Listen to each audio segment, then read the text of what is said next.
복 있는 사람은 악인들의 꾀를 따르지 아니하며 죄인들의 길에 서지 아니하며 오만한 자들의 자리에 앉지 아니하고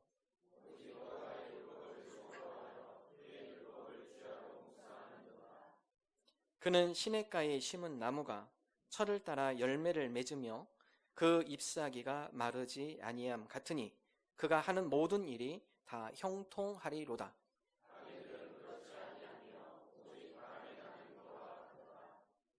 그러므로 악인들은 심판을 견디지 못하며 죄인들이 의인들의 모임에 들지 못하리로다. 악인들의 길은 망하리로다. 아멘.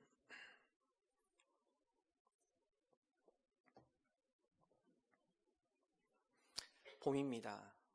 꽃이 화려하게 피어 있고요. 꽃마다 벌들이 오고 가는 것을 볼 수가 있습니다. 벌은 꿀 1kg의 꿀을 얻기 위해서 560만 개의 꽃을 찾아다닌다고 합니다. 이렇게 해서 얻은 꿀은 여러 곳에서 채취한 꿀이기 때문에 그 꿀을 먹는 것은 수만 가지의 좋은 것을 먹는 것과 같다라고 이야기합니다. 진짜 꿀은 사람 몸에 아주 좋습니다. 지금 시대가 너무 가짜 꿀이 많기 때문에 설탕을 너무 많이 섞어서 몸에 해로운 부분도 있지만 원래 순수한 꽃에서 채취한 벌이 굽고 한 순수한 벌꿀은 사람 몸에 아주 좋은 약이 되어진다고 합니다. 벌이 꿀을 채취하는 과정, 꽃 속에 한가운데 보면 꽃샘이 있습니다. 벌이 그곳에 앉아 꽃샘에서 꽃꿀을 빨아들이기 시작합니다. 그리고 그 모든 꽃꿀을 배에 저장합니다. 그래서 벌의 배는 반 이상이 꿀 주머니입니다. 여러 꽃을 찾아다니며 그 가운데 꽃꿀을 채취해서 그의 배에 저장을 해두고 그리고 자기 집에 돌아가서 그 모든 것들을 다 토해내기 시작합니다. 전화효소 과정을 하는데 이런 과정을 통하여서 뱃속에 있었던 꽃꿀이 포도당이 아주 높은 걸로 바뀌게 되어집니다. 여러분의 되새김을 통해서 아주 달콤한 벌꿀이 되어지는 것입니다. 우리가 음식을 먹다 맛있으면 야 꿀맛이다 라는 표현을 합니다. 이것은 음식 맛의 최고의 표현을 할 때 우리가 그런 표현을 씁니다.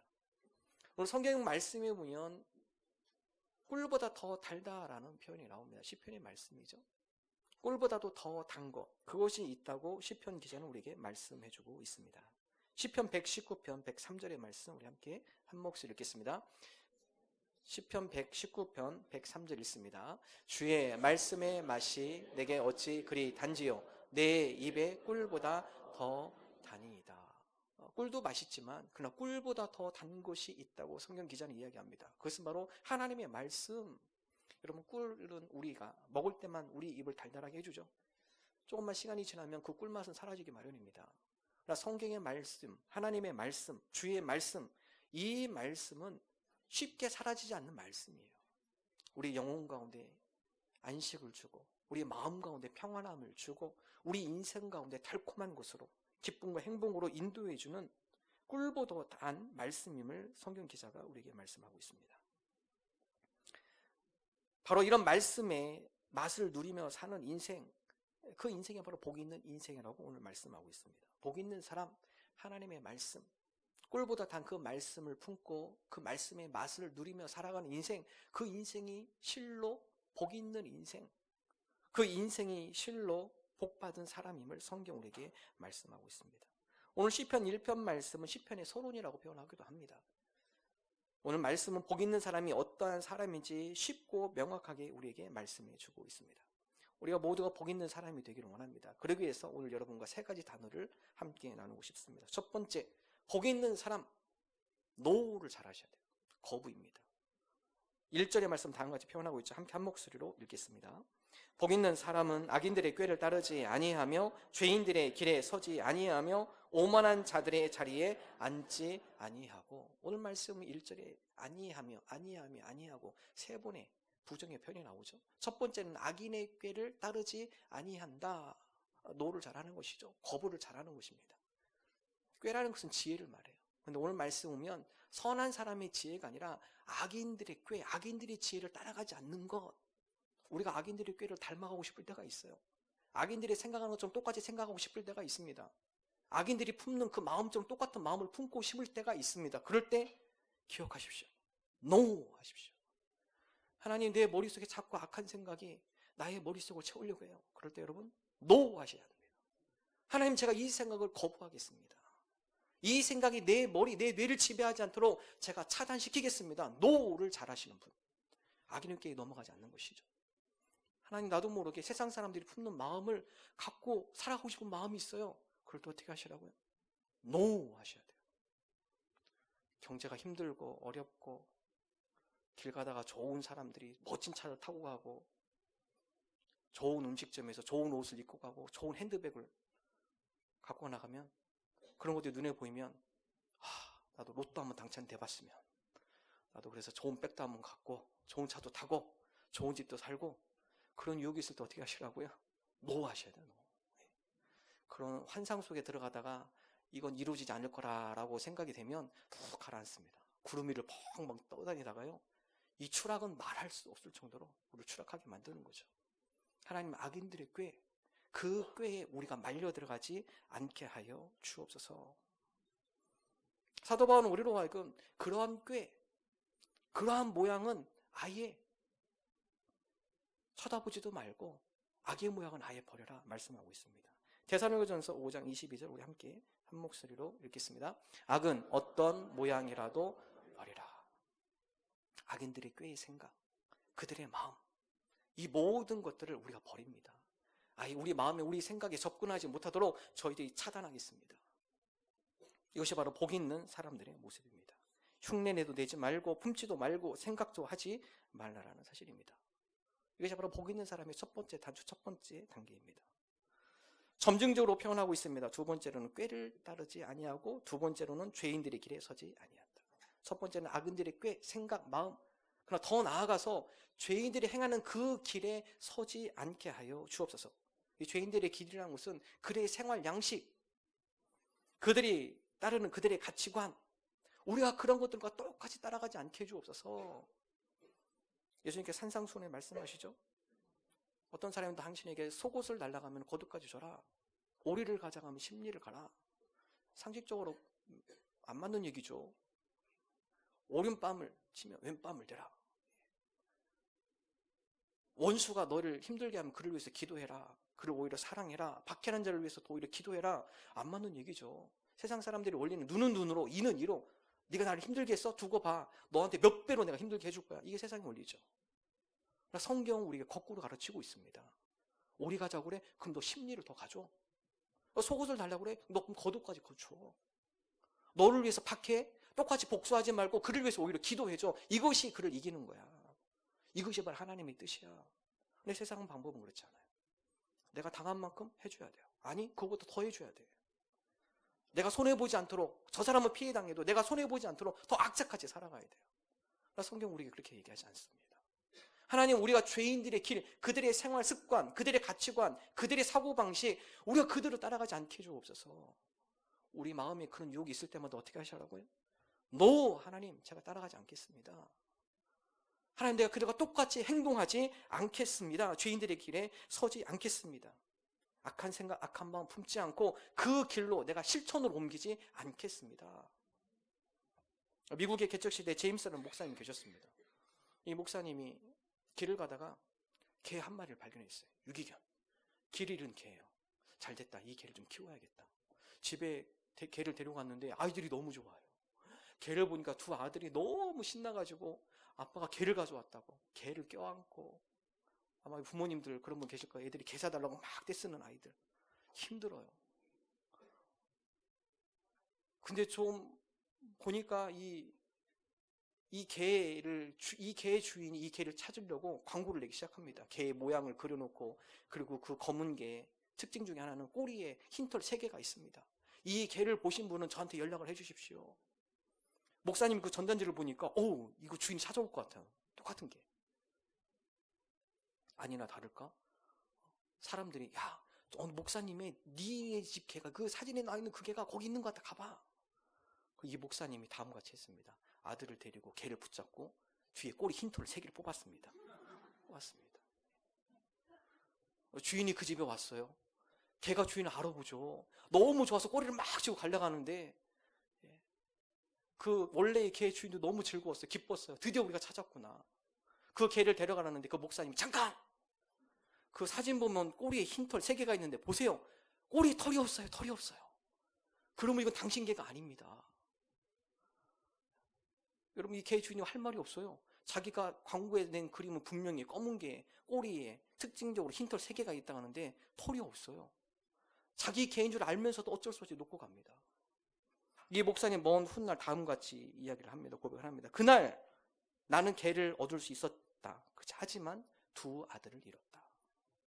애들한테 붙잡고 그 가운데 흰 털을 뽑아가지고 여러분 그 2 아들은 프랑크 제임스와 제이시 제임스, 그 당시 미국의 유명한 악당들입니다. 악당들이 됐어요. 아버지가 가르친 거죠. 야, 너 이거 완전 범죄하려면은 그 털 3개 뽑아. 여러분 이것은 그 아이돌로 하여금 악한 길을 따라가도 된다. 그대로 살아라. 오히려 아버지가 말려야죠. 애들이 아빠 이거 개 주인 오는데 뒤에 꼬리에 있는 흰털 3개 뽑을까? 그러면 아빠가 말려야죠. 야, 이건 도둑질이야. 이건 정당한 방법이 아니야. 이건 하나님이 싫어하는 거야. 너 이러면 안 돼. 오히려 그 개의 주인을 찾아가서 줘야지. 아버지가 가르쳐요. 범죄를 가르치고 죄인의 길에 서게 하고 그리고 그들의 미래가 암담한 미래로 살아간 것을 이야기를 하고 있습니다. 여러분 그렇습니다. 복 있는 인생 악인들의 길을 따라가지 않는 거예요. 세상 사람들이 그렇게 간다 하지만 그러나 하나님 이 길이 하나님이 기뻐하는 길이 아니면 제가 노 하겠습니다. 하나님이 원하는 방법이 아니면 제가 과감하게 노 끊겠습니다. 우리로 하여금 죄인들과 똑같은 그러한 상식, 그러한 생활 방식, 그들의 가치관을 갖고 살아가지 않게 해주옵소서. 3번째 노, 오만한 자들의 자리에 앉지 아니한다. 오만이라는 것은 히브리어로 레힘이라는 말을 씁니다. 이것은요 모독하다, 조롱하다, 비웃다라는 뜻이에요. 특별히 오늘 이 시편 1편 1절에서 오만한 자들, 이들의 비웃음, 조롱, 이것은 하나님에 대한 조롱입니다. 하나님을 믿고 하나님의 뜻 가운데 살아가는 그러한 사람들, 그러한 것들을 조롱하고 폄하하고 회방하는 자. 주변에 그런 사람들 많아요. 길거리에서 반감을 갖고 기독교인의 진리와 정직하게 살아가는 그 모습을 보며 바보라고 생각하는 사람들. 바로 그러한 오만한 자들의 자리에 같이 앉지 마라.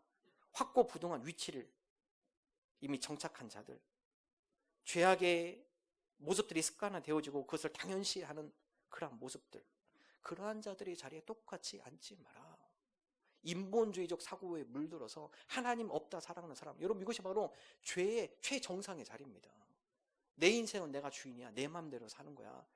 내 인생은 내 거기 때문에 내가 최대한 즐기고 쾌락을 느끼며 살아가는 인생. 성경은 반대로 얘기하죠. 우리의 인생은 우리가 주인이 아니라 하나님이 주인이기 때문에 우리의 즐거움, 우리의 쾌락이 아니라 하나님의 기쁨, 하나님 앞에 즐거움이 되는 인생, 이건 극과 극이에요. 바로 그런 오만한 자들의 자리, 인생 즐기는 거야. 재밌게 살아. 인생 행복이 최고의 가치야. 우리는 속임수를 내려놓아요. 그럼 빠지지 마십시오. 인생의 최고의 가치가 행복일까요? 그렇지 않아요. 행복을 찾다 보면 쾌락주의로 빠지게 되고 우리 개인의 탐욕에 빠지게 되어지고, 하나님께서 우리를 창조하신 목적이 있습니다. 하나님께서 우리를 창조하신 목적은 우리의 쾌락, 우리의 행복이 아니에요. 오늘 같이 교동문 읽었죠? 먼저 그의 나라와 의를 구하는 것이에요. 하나님을 기쁘시게 하며 사는 것이 우리 인간의 목적입니다.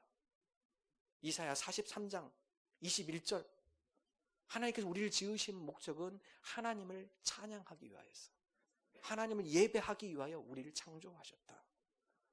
오늘 저와 여러분이 오만한 자들의 자리, 그 자리에 앉지 않기 원합니다.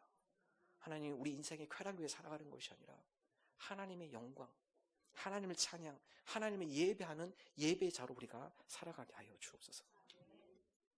인류 최초의 죄인 하와, 뱀의 유혹을 받죠. 하와야, 이 선악과 가운데 있는 이 선악과를 먹어봐. 근데 하와가 하지 못했어요. 뭐요? No. 안 돼. 그거 하나님께서 하지 말라겠어. 하나님께서 그거 따먹지 말라겠어.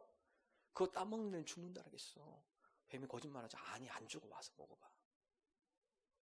아담 가서 또 얘기해요. 아담, 일로 와봐. 이 선악과 가운데 에덴동산 중앙에 있는 이 과일 먹어봐. 너무 맛있어. 근데 아담이 하지 못한 얘기가 있어요. No. 하와, 그러면 안 돼, 너. 하나님께서 그거 쳐다보지도 말랬잖아. 다른 건 다 먹어도 그 열매는 손대지 말라겠잖아. 아담이 놓친 거 노입니다. 노. 거부하지 못했어요. 가인과 아벨에 대한 시기심이 있어요. 질투심이 있어요. 하나님이 아벨의 재산을 받고 왜 내 재산을 받지 않을까? 동생에 대한 미움의 마음이 잡혀요. 시기의 마음이 잡혀요. 그럴 때 가인이 품어야 할 마음이 있습니다. 해야 할 행동이 있습니다. 노 해야 돼요. 가인이 노 하지 않았죠. 거부하지 않았습니다. 그걸 그대로 받아들입니다. 바벨탑, 많은 인간들이 우리가 하나님처럼 노업하자 보자, 하나님 위치에 도달해보자, 그때 누군가가 노라고 외쳤어야 돼요. 노! 하나님이 원하는 방법이 아니야. 그거는 하나님이 기뻐하는 일이 아니야. 노를 외치지 못했습니다. 오늘 저와 여러분이 복 있는 인생이 되기를 원합니다. 노를 잘 외치십시오. 나의 생각, 악인들의 꾀, 죄인들의 길, 오만한 자들의 자리, 하나님 그 가운데 하나님이 기뻐하지 않는 것에 대해서 과감하게 노라고 외치게 하여 주십시오. 특별히 그런 생각이 들 때마다, 그런 마음을 품을 때마다 여러분 입술로 크게 얘기하세요. 노! 내가 그 생각하면 안 되지. 노! 내가 그런 마음 품으면 안 되지. 노! 내가 그들의 행동과 똑같이 행동하면 안 되지. 노! 내가 그들의 무리 속에 같이 앉아있으면 안 되지. 단호히 거부할 줄 아는 우리 신앙인이 되기를 주님의 이름으로 축원합니다. 두 번째, 복 있는 사람, 어떤 사람인가? 묵상입니다. 복 있는 사람은 묵상하는 사람이에요. 2절의 말씀 다음과 같이 말씀하지 함께 한 목소리로 읽겠습니다. 오직 여호와의 율법을 즐거워하여 그 율법을 주야로 묵상하는도다. 그럼 묵상이 대단히 중요합니다. 이 묵상이라는 것은요, 읊조리는 게 묵상이에요. 그냥 눈으로 읽는 게 아니라 하나님의 말씀을 읽었어요? 이 말씀이 너무 좋아요? 그럼 내 입술로 고백하는 겁니다. 하나님, 오늘 이 말씀이, 이 선포된 말씀이 나에게 선포되기를 원합니다. 시편 말씀 여러분이 속으로 읊조리는 거죠. 복 있는 사람 악인들의 꾀를 따르지 아니하고, 죄인들의 자리에 서지 아니하며, 오만한 자들의 자리에 앉지 아니하고, 오직 여호와의 율법을 즐거워하며 그의 율법을 취하러 묵상하노도다. 우리 입술로 고백하는 거예요. 고백하는 거예요. 눈으로 읽는 것과 우리 입술로 고백하는 것은 큰 차이입니다. 하나님의 말씀은 선포된 말씀이에요. 선포된 말씀이라는 것은 이 말씀을 우리도 선포하라는 것입니다. 이 말씀이 오늘 나에게 이루어질 줄로 믿습니다. 이 말씀을 내 입술로 읊조리며 그 말씀을 고백할 때, 선포할 때 그 가운데 말씀의 능력이 강하게 나타납니다. 읊조리다, 묵상하다. 묵상이라는 단어는 영어로 하면 meditation이라는 단어를 쓰는데요, 이 단어는 라틴어 메디켈루스에서 시작이 됐습니다.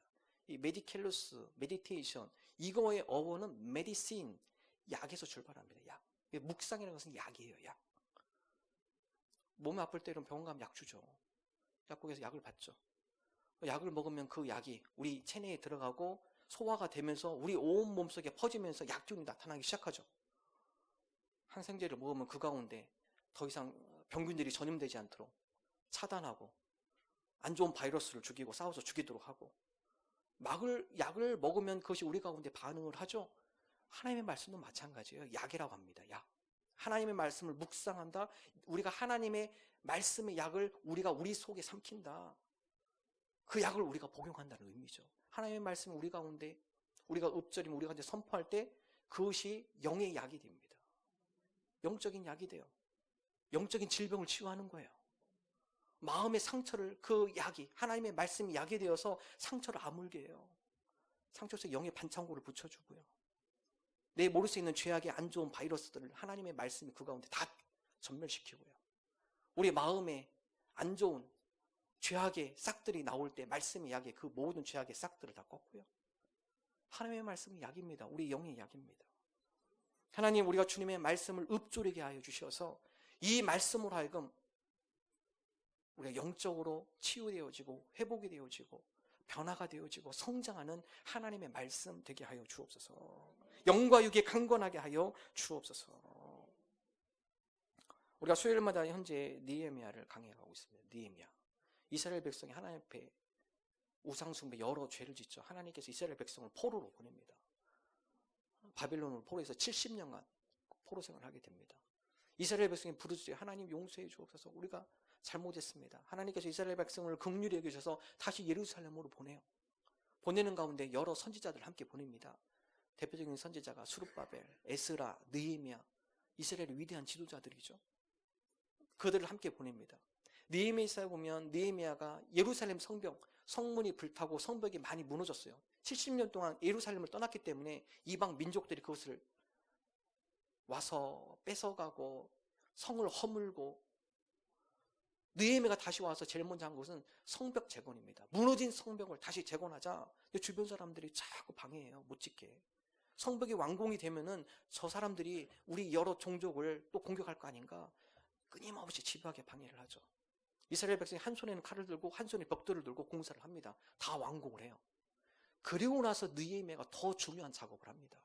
성벽이 완벽하게 완공이 되어서 안전을 취하지 않아요.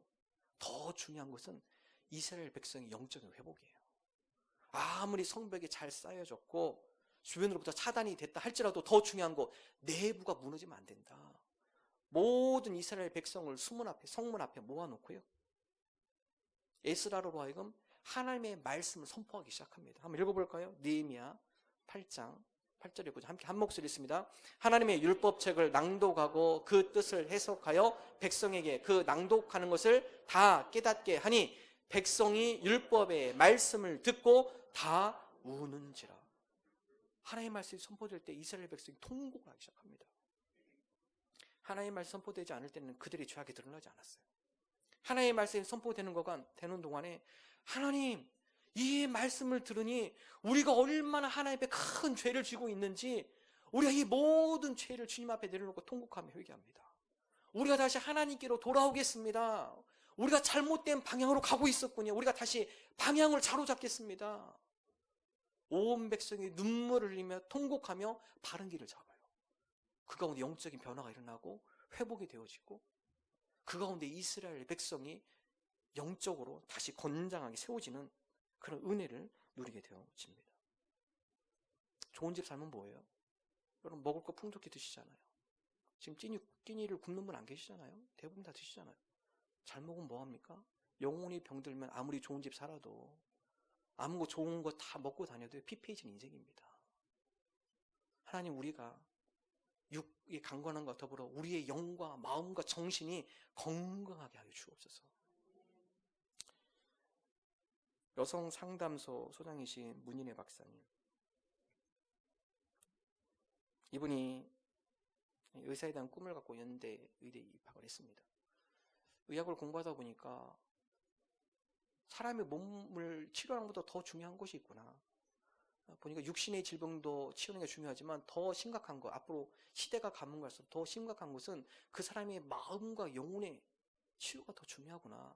그래서 이분이 의대 다니다가 그만두고 교육학을 전공하고 심리학을 전공하고 목회 상담을 전공하고 영국에서는 여성 전문 상담가로 박사학위를 받습니다. 이분이 한국에 와서 여성 전문 상담가로 일을 하기 시작합니다. 그래서 니 연구, 니라는 것은요, 어머니, 언니, 할머니, 아주머니, 여성을 가리키는 이름씨의 끝말, 여성을 상징하죠. 니. 이분들이 많은 여성들을 만나봅니다.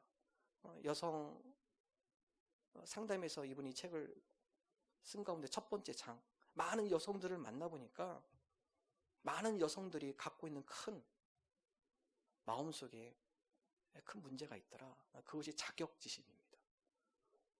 여성분들은 화를 잘 내거나 조그만 일에 민감하거나 한번 생각해 보셔야 돼요. 내 속에 있는 자격지심. 자격지심이라는 것은 나를 때리는 거예요. 내 스스로.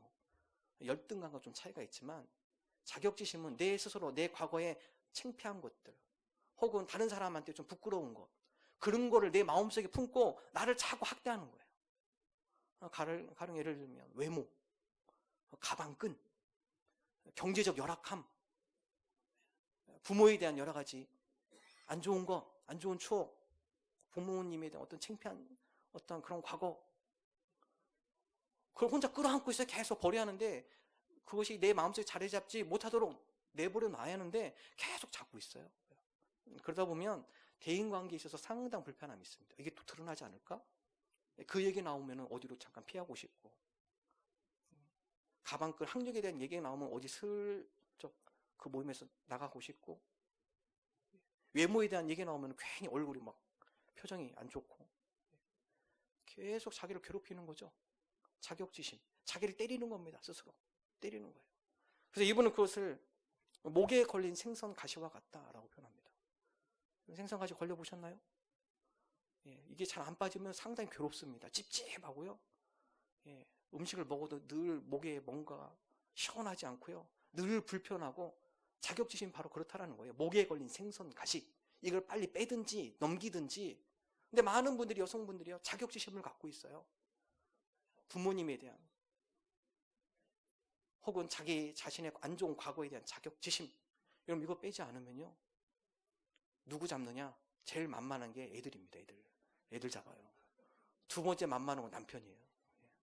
다른 분한테는 이런 얘기 잘 못해요. 가서 제일 편한 게 집에 와가지고 늘 마음이 불편하거든요. 제일 만만한 게 애들 데려다 놓고 남편 앞에 이걸 빨리 정리하셔야 돼요. 이분의 주장이 그렇습니다. 이거 스스로 잘 안 빼집니다. 우선 첫 번째는 인정하셔야 돼요. 그래, 내가 그런 사람, 그런 과거의 아픔이 있어. 그래서 스스로 받아들여야 돼요. 더 중요한 것은, 그렇지만 그럼에도 불구하고 나를 특별하게 여기시고 나를 존귀하게 여기시는 그것인 하나님의 사랑에 감격할 때, 그것은 아무것도 아니에요. 그래, 내 과거 그런 안 좋은 과거도 있지, 창피한 과거도 있지, 드러내기 싫은 나의 여러 가지 삶 가운데, 상황 가운데 그런 모습들이 있지. 그럼에도 불구하고 나를 사랑하시고 나에게 그 크신 하나님의 사랑을 부어주신 하나님의 사랑. 여러분, 그것이 우리의 마음을 덮을 때 그것이 별로 창피하게 느껴지지 않는 거예요. 시편 119편 50절, 시편 기자는 다음 가지 고백까지 함께 한 목소리로 읽습니다. 이 말씀은 나의 고난 중에 위로라. 주의 말씀이 나를 살리셨기 때문이니이다. 하나님의 말씀, 이 말씀이 나를 살리는군요. 고난 가운데 하나님의 말씀이 나에게 위로가 되어주는군요. 약입니다, 약. 메디신. 하나님 힘들고 어려울 때 그 말씀을 내가 붙잡았더니 이 말씀이 나의 힘든 가운데 힘이 되게 해주시고, 죽을 것 같은 나의 인생 가운데 다시 한 줄기의 빛이 되어주시고 능력이 되어주시는군요. 그래서 시편 기자는 시편 1편 2절 여호와의 말씀을 즐거워하더라. 이 말씀의 능력을 체험하기 때문에 그래요. 이 말씀이 즐거운 거예요. 오늘 저와 여러분이 하나님의 말씀을 읊조리기를 원합니다. 생명의 말씀, 능력의 말씀을 우리 입으로 우리 가운데 선포하기를 원합니다.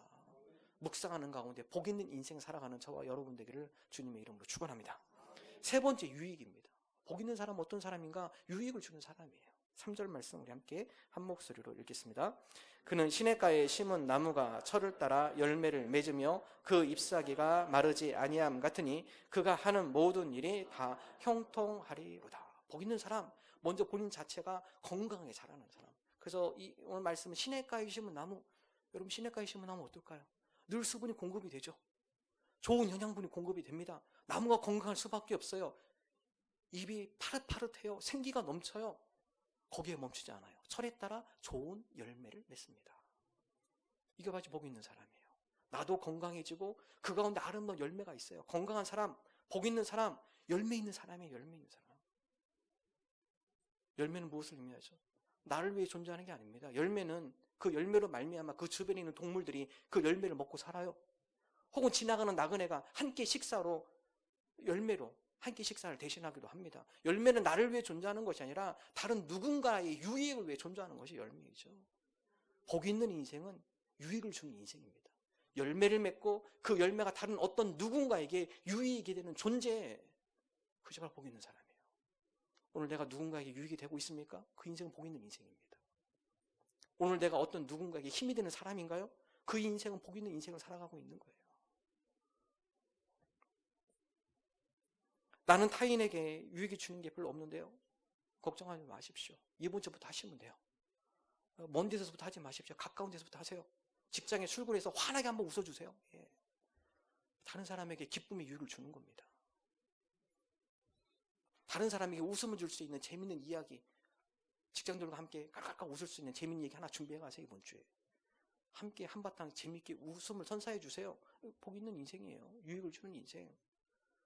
누군가에게 커피 한 잔 대접하는 거, 누군가에게 밥 한 끼 대접하는 거, 이거 유익이에요. 유익.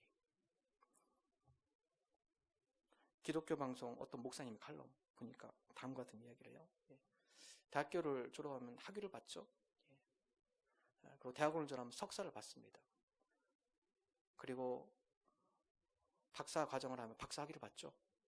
근데 박사보다 더 높은 학위가 있어요. 그 학위는 밥사. 밥을 잘 사시는 분들은 박사보다 더 높으신 분입니다. 많이 배우면 뭐예요? 다른 사람이 도움이 안 되는 지식은 죽은 지식입니다. 돈 많으면 뭐예요? 다른 사람한테 밥 한 끼 못 사면 그건 진정 가난한 사람입니다. 불행한 인생이에요. 돈 많은 분들 보니까요, 모으는 데 집착하는 사람은 자기 돈 하나도 못 씁니다. 다른 사람 엉뚱한 사람이 있어요, 그 돈은 다. 너무 모으는 데 집착하지 마십시오. 베푸는데 마음을 여십시오. 예수님께서 그 진리를 우리에게 말씀하죠. 사도행전 20장 35절입니다. 함께 한 목소리 읽습니다. 범사에 여러분에게 모본을 보여준 바와 같이 수고하여 약한 사람들을 돕고 또 주 예수께서 친히 말씀하신 바 주는 것이 받는 것보다 복이 있다 하심을 기억하여야 할지니라. 약한 사람을 잘 돕는 것, 그리고 주는 것이 받는 것보다 복이 있다. 주는 인생, 그 인생에 복 있는 인생임을 예수님께서 이미 말씀하셨죠. 복 있는 사람, 다른 사람에게 우리 것을 나누는 사람입니다. 유익을 주는 사람이에요. 오늘 저와 여러분이 복 있는 인생 되기를 원합니다. 우리가 말씀을 듣고 여기 끝나지 않았으면 좋겠어요. 이번 한 주간 여러분 실천하세요. 다음 목장 시간에 와서 좀 나눠주세요.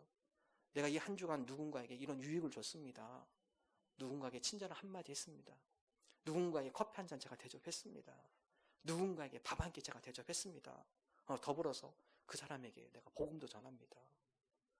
하나님을 만날 수 있는 그런 기회도 내가 제공했습니다. 오늘 저와 여러분이 복 있는 인생으로 살아가는 하나님 나라 백성 되기를 주님의 이름으로 축원합니다.